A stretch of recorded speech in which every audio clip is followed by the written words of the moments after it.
I've never been good at sitting still. I was a creative thinking kid.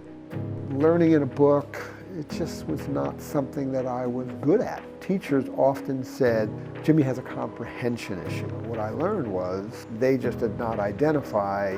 I needed to visually process information, and I learned well that way. In most homes, there was the camera, and it was an old Brownie. This is that Brownie. It was hard for my dad to say, here, because it was a valuable piece of equipment then, and I was little and he didn't want me to drop it. It was magic to me. It is true, where I grew up, it was doctor, lawyer, business, or sales. That was kind of it. And when I told my parents I wanted to major in photography in college, it pissed them off. But I just felt this was something I can make work, and I'm happy to say I did. And in 1980, I felt this is my time.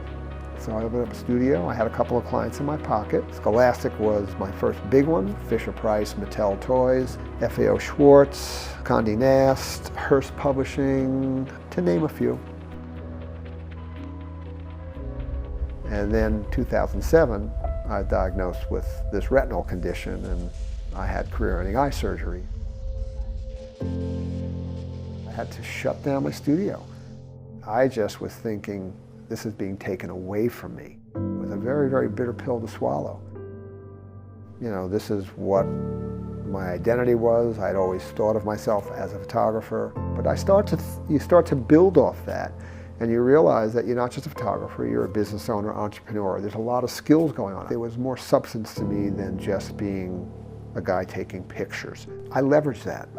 And then I discovered recruiting. Something in me said, this is something you will be good at.